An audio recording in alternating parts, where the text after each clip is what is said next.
জুনাইদ, মাটি ছিটায় দিলাম।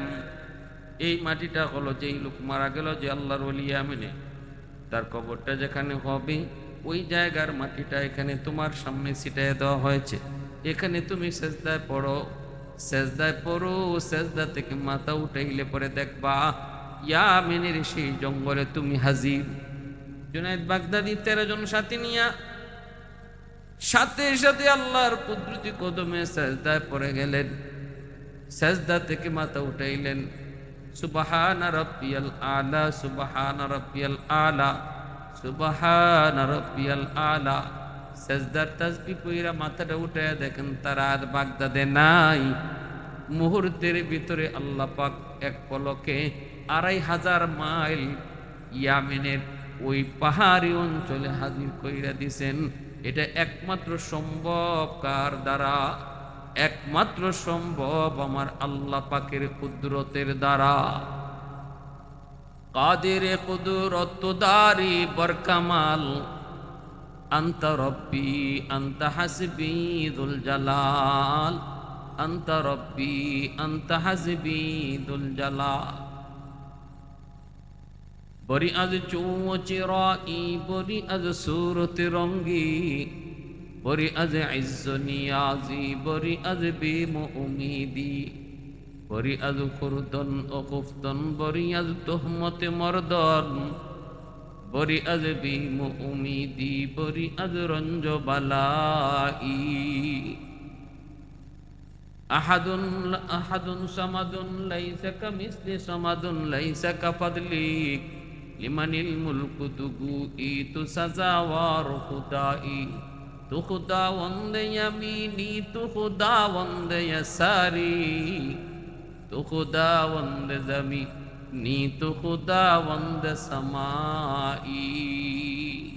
জুনাইদ বাগদাদি দেখতেছেন একটা লাশ, একটা মহিলা 2টা বাচ্চা নিয়ে অসহায়ের মতো লাশের পাশে বসা। মা, এই লাশটা কার? আমার স্বামী, নাম হলো সুলতান ইবনে আদিল। জুনাইদ বাগদাদির নামটা শুই নাই, তিনি বলে বুঝে গেছেন এই সে আল্লাহর ওলি। জুনাইদ বাগদাদি কয়, মা গো টেনশন করো না, আমার আল্লাহ পাক আমাকে পাঠাইছে তোমার স্বামীর জানাজার সকল ব্যবস্থা করার জন্য। জুনাইদ বাগদাদি বলতেছে, কাফনের কাপড়ের ব্যবস্থা কেমনে করেছ? মহিলায় কয়, হুজুর আমার স্বামীর জুব্বা দিয়েই আমি কাফনের কাপড়ের ব্যবস্থা করেছি। পায়ের দিকটা সম্ভব হয় নাই, কাপড় লতা পাতা দিয়ে রাখছি। জুনাইদ বাগদাদি কয়, না গো, এই যে নেও আমার মাথার জুব্বা, জুব্বার কাপড় দিয়ে তার জানাজা তার কাফন পড়াও। সাথী সঙ্গী যে 13 জন আসছিল তারা কয়, হুজুর আমরাও আমাদের জুব্বাটা, আমারও আমাদের পাগড়িটা দিয়ে দিব, এই পাগড়ির কাপড় দিয়া তার কাফনের কাপড়ের ব্যবস্থা হোক। 13 জনের 13টা পাগড়ি যখন দিলেন, মাত্র 5টা লাগলো, 3টা লাগলো পুরতার, কিন্তু বাকিগুলা নিচে মাটির নিচে বিছায়া চাদর বানায় দিছেন। যেই আল্লাহর ওয়ালি মৃত্যুর আগে স্ত্রীকে বলতেছে, বিবি গো আমার কাফনের কাপড় কি দিয়া দিবা? আল্লাহ পাককে খুশি করার কারণে আর আল্লাহ তার উপর খুশি হওয়ার কারণে কাফনের কাপড় আর এখন শর্ট না, বরং উপরে পড়ছে, অতিরিক্ত হইতেছে। জানাজা পড়াইয়া দিলেন, দিবেন জানাজা পড়াইয়া দিবেন। জানাজায় দাঁড়াইলেন, ইমামতি করতেছেন জুনাইদ বাগদাদি, বহুত বড় আল্লাহর ওয়ালি। ইমামতি করবেন জুনাইদ বাগদাদি, পিছনে তার সঙ্গী সাথী মুরিদান 13 জন, আর 2টা নাবালেগ বাচ্চা। ওই 2টা নাবালেগ বাচ্চা কার? সুলতান ইবনে আদিলের। জানাজা পড়াইবেন মাত্র হঠাৎ করে একজন বুজুর্গ আইসেই ডাক দেয়া কইস, ও জুনাইদ সাবধান, জানাজা পড়াও না, এখনো জানাজা হবে না। জুনাইদ বাগদাদির হাতটা দুইরা জানাজা পড়াইতে আটকায় দিলেন, আর বলতেছেন জানাজা এখন হবে না, পড়ে। এই বইলা তিনি বলতেছেন, আমাকে আমার আল্লাহ পাঠাইছেন। ও জুনাইদ, ওই যে আমার হাতে একটা এই ব্যাগটা হলো, কইলা দেখো 3টা কাফনের কাপড় আছে, আল্লাহর পক্ষ থেকে কাফনের কাপড় পাঠানো হয়েছে। জুনাইদ বাগদাদি কয়, হুজুর আমরা তো কাফনের কাপড় তারে পরাইছি, কয় আল্লাহ তারে দিছে। সুবহানাল্লাহ। ভাইরা বন্ধুরা আমার, আল্লাহ পাক রব্বুল আলামিন কয়, ওয়া ইয়াত্তাকিল্লাহা ইয়াজআল লাহু মাখরাজা ওয়া ইয়ারযুকুহু মিন হাইসু লা ইয়াহতাসিব। আল্লাহ কয়, বান্দা তুই যখন আমার হয়ে যাবি, আমি তোর হয়ে যাব, তখন তোর জন্য সব খুলে দিব, সব আমি কইরা দিব। তোমার সব কিছুর জিম্মাদার আমি আল্লাহ নিজে হয়ে যাব। রিজিকের ব্যবস্থাও করব অজানা অচেনা জায়গা থেকে, কল্পনা হবে না। তোমার জীবনের সব কাজের দায়িত্বের জিম্মাদার আমি আল্লাহ হব। ভাইরা বন্ধুরা, এই অবস্থায় জুনায়েদ বাগদাদি তিনি ওই কাফনের কাপড়টাও বের করলেন। এরপরে ওই লোক অপরিচিত মুসাফির তিনি ডাক দিয়া বলতেছে, জুনাইদ পিছনে যাও, পিছনে যাও, এই মহান আল্লাহর ওয়ালি জানাজা পড়ানোর জন্য আল্লাহ আমাকে আদেশ করেছে, জানাজা আমি পড়াবো, পিছনে যাও। জুনায়েদ বাগদাদি কথা বললেন না, পিছনে চলে গেলেন। কিন্তু চিনেন না, জানেন না কে সে আল্লাহর ওয়ালি, কি তার পরিচয়, কেন কি জন্য আমাকে পড়াইতে দিল না, তারে পড়াইতে আল্লাহ কইল কে সে, কি তার পরিচয়। জুনায়েদ বাগদাদি কিছুই বলেন না। জানাজার নামাজ পড়ানো শেষ। এরপর মুসাফির ইমাম সাহেব ডাক দিয়া কয়, জুনাইদ ওই যে ব্যাগটা তুমি নিছিলা, যে ব্যাগটা কইলা কাফনের কাপড় বের করছো, এই ব্যাগের নিচে 1200 স্বর্ণ মুদ্রা আছে।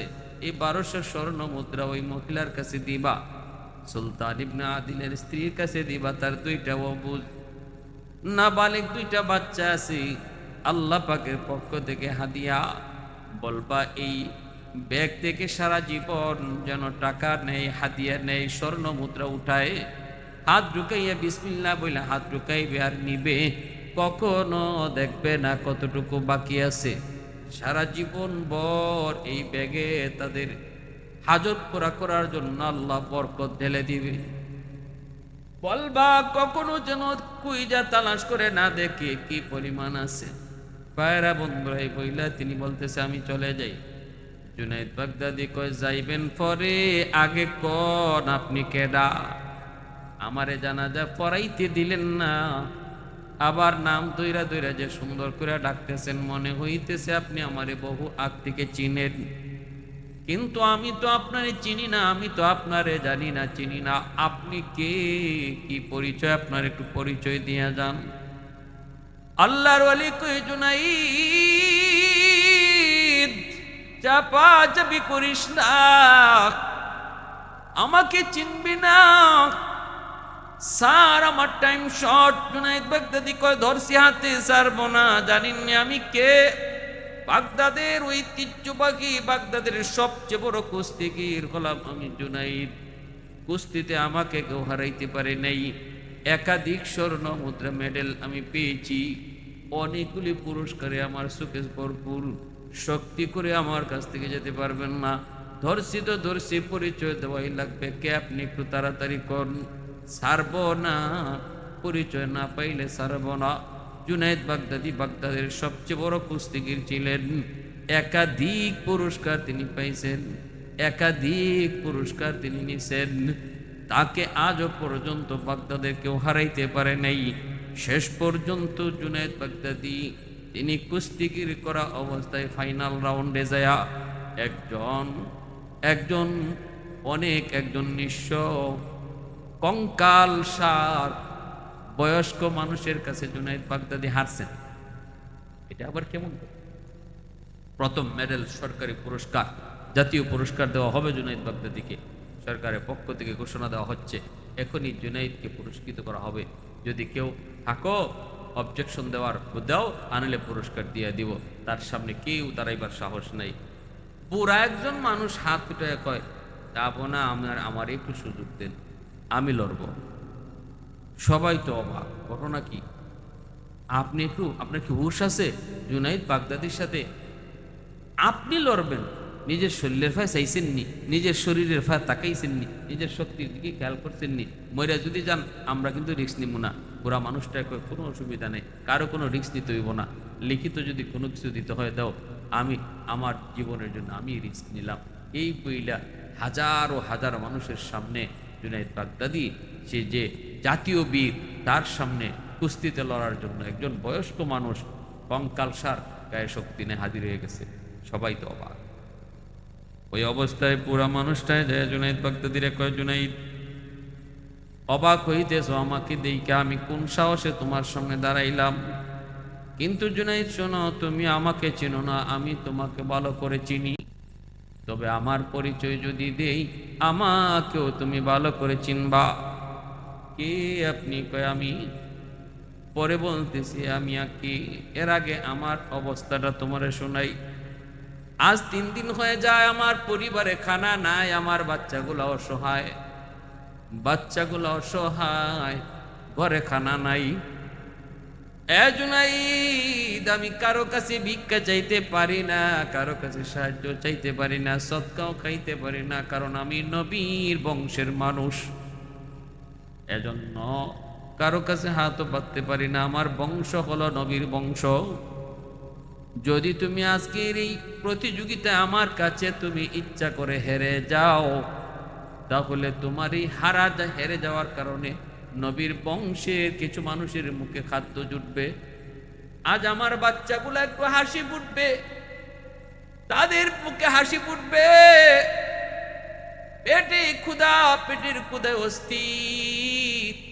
হয়তো তোমার ইজ্জত যাবে, সম্মান যাবে, কিন্তু নবীর বংশের ইজ্জত বাড়বে।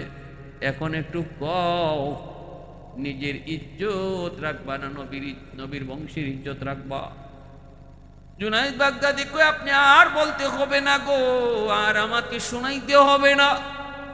ইচ্ছা করে জুনাইদ বাগদাদি পরাজিত হলেন। ওই বৃদ্ধ মানুষটা জয়ী হলো, সরকারি মেডেল তারে দেওয়া হলো। মানুষেরা জিজ্ঞেস করে, জুনাইদ কেমনে কি হলো? কিছুই তো বুঝি নাই। জুনাইদ বাগদাদি কয়ে, বুঝতে হবে না, তার কাছে অদৃশ্য একটা পাওয়ার আছে, অদৃশ্য একটা শক্তি আছে, যেই শক্তির সামনে আমি পরাজিত হয়েছি। ওই রাত্রে জুনাইদ বাগদাদি তিনি স্বপ্নে দেখে আল্লাহর নবী ডাক দিয়ে কই, জুনাইদ আয়, আয় জুনাইদ আয়। জীবনভর তোর পরিচিতি ছিল বীর বাহাদুর কুস্তিগির হিসাবে।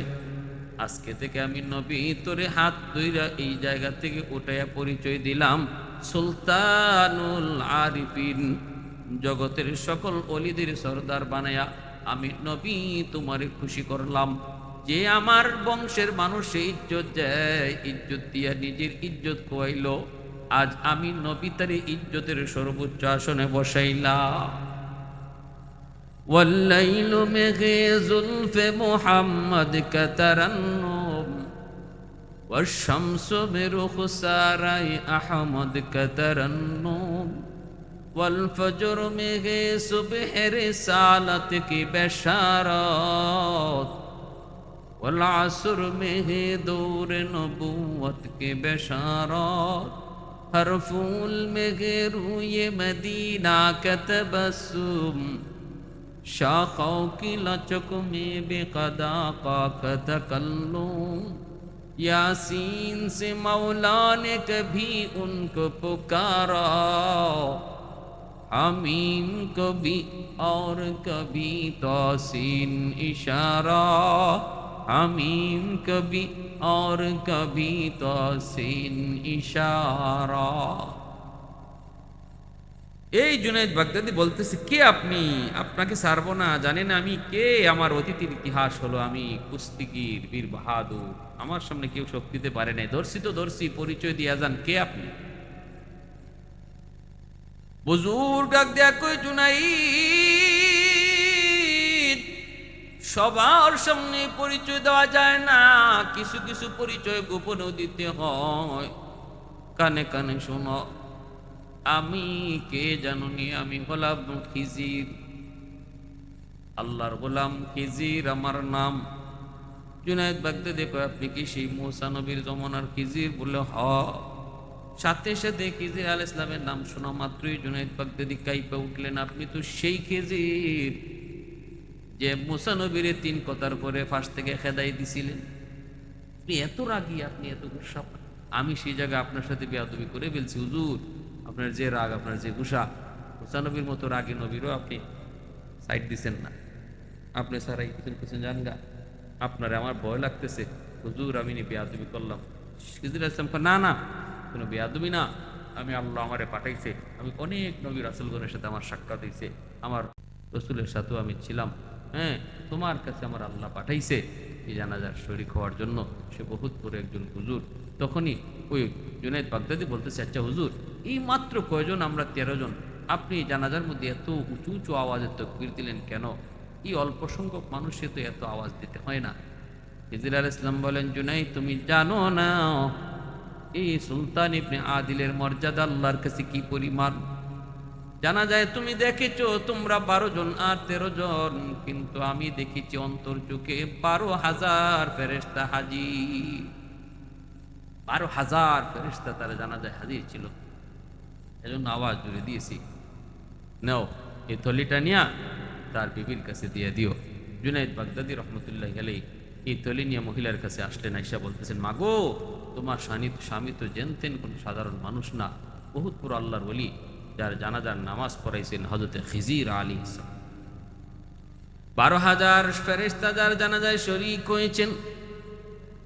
ভাইরা বন্ধুরা, 12,000 ফেরেশতা যার জানাজায় শরীক, এমন একজন স্বামী, একটু কথা কও মা, আমার একটু কও, কি এমন নেকামল তার ছিল যে নেকামলের কারণে এত বড় মর্যাদা আল্লাহ তারে দিছে? তখনই তার বিবি বলতেছে, আপনি কেডা? কয় আমার পরিচয় দিও লাগবো নি? কয় না, কোন আপনি কেডা? আমি এক গুনাহগার, নাম হলো জুনাইদ বাগদাদি। মহিলায় কই, বাবা যুবক, তুমি জুনাইদ বাগদাদি বলে কও? আমার স্বামীর জবানে তোমার কত নাম শুনেছি। তাহলে কি এমন নেকামল যে নেকামলের কারণে আপনার স্বামী এত মর্যাদা লাভ করেছে? কয়েক নাম্বার হলো, আমার স্বামী জীবনে কোনো দিন নামাজ কাজা করে নাই। 4টা আমল আমি তার পেয়েছি। আমার বিয়ের পর থেকে নিয়ে আমার চোখের দেখা আমার স্বামী জীবনে নামাজ কাজা করে নাই।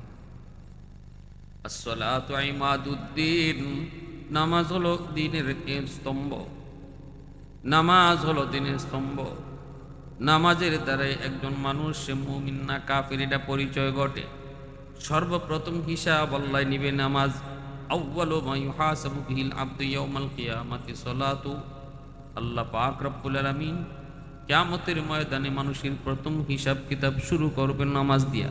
নামাজের হিসাব যার সুন্দর, তার বাকি হিসাব সুন্দর। নামাজের হিসাব যার গন্ডগোল, সব হিসাবে গন্ডগোল।